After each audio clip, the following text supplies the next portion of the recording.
High বন্ধুরা, আজকে আমি ক্ষীর বা পায়েস বানিয়ে দেখাবো তোমাদের।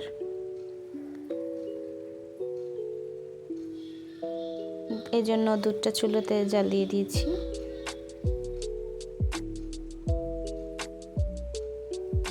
বলক ফুটলে হিটটা কমিয়ে দিব চুলার।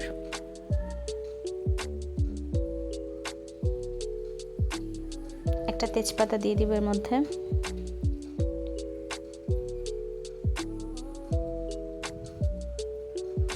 দুধটা ভালোভাবে জাল হচ্ছে।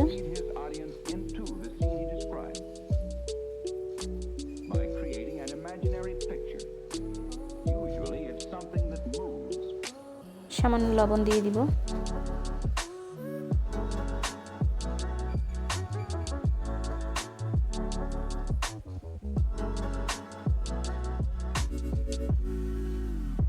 এবার 1 কাপ চাল দিয়ে দিচ্ছি।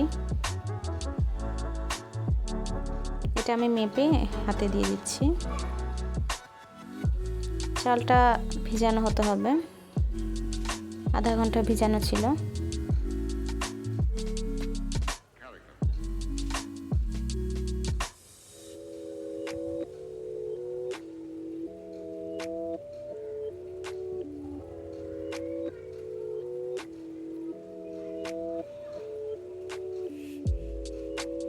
একটু নেড়ে দিচ্ছি। চালটা তাড়াতাড়ি দিলে তাড়াতাড়ি সিদ্ধ হবে।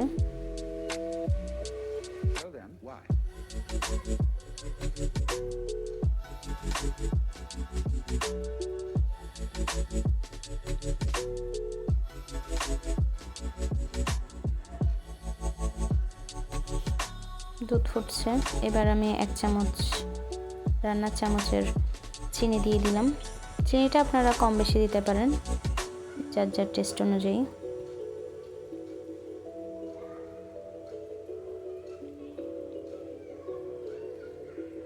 ভালোভাবে নেড়ে নিচ্ছি যাতে চিনিটা মিশে যায় দুধে।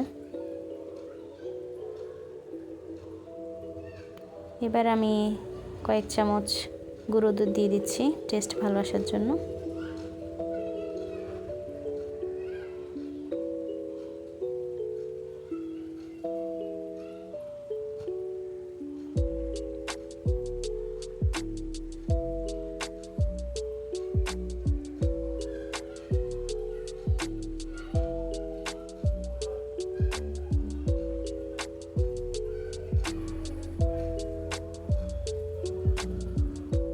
এবার আমি ঢাকনা দিয়ে দিব যাতে সব ভালোভাবে সিদ্ধ হয়।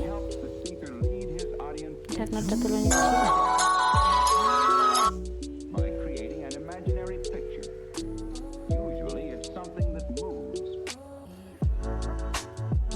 আমার ভাতটা সিদ্ধ হয়ে গেছে।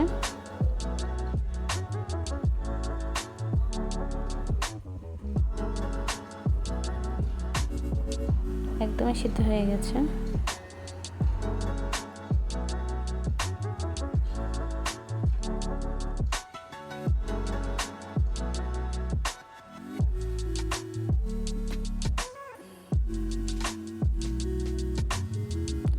এবার আমি এক্সট্রা শেপ দিয়ে দিব। এটা আপনারা স্কিপ করতে পারেন, আমার ভালো লাগে তাই আমি দিই। এটা ঘন করে ক্ষীরের পরিমাণটা।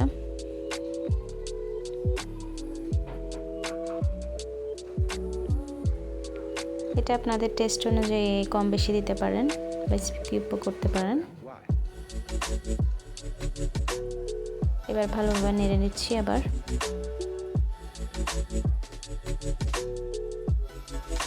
কিছুক্ষণ নাড়বো এভাবেই।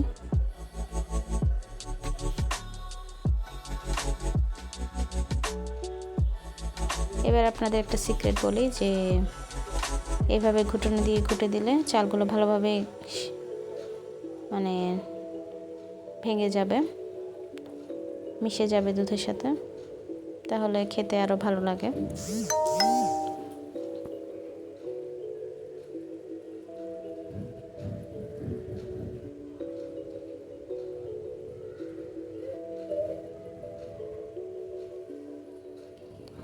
আমি 3-4 মিনিট ধরে ঘুটনি দিয়ে ঘেঁটে দিয়েছি, যাতে চালটা ভালোভাবে ভাঙে, মিক্স হয় দুধের সাথে। রেস্টুরেন্টেও এরা এই পদ্ধতিটাই ফলো করে, যাতে চাল গোটা না থাকে।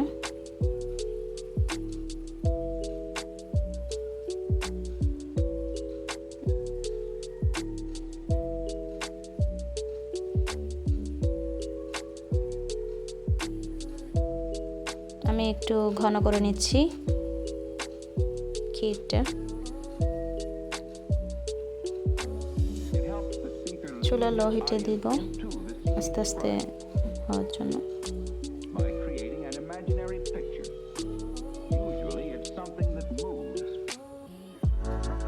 একটু সময় নিয়ে করতে হচ্ছে এটা, যাতে ভালোভাবে জমে।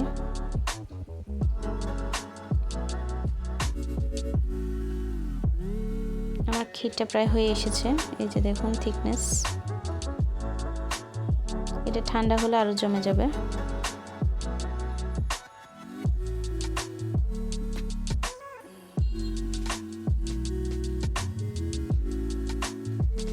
এবার আমি নামিয়ে নিব।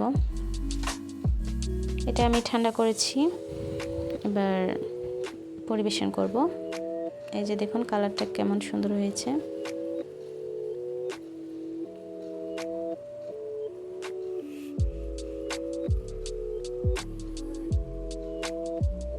পুরো জমে গিয়েছে।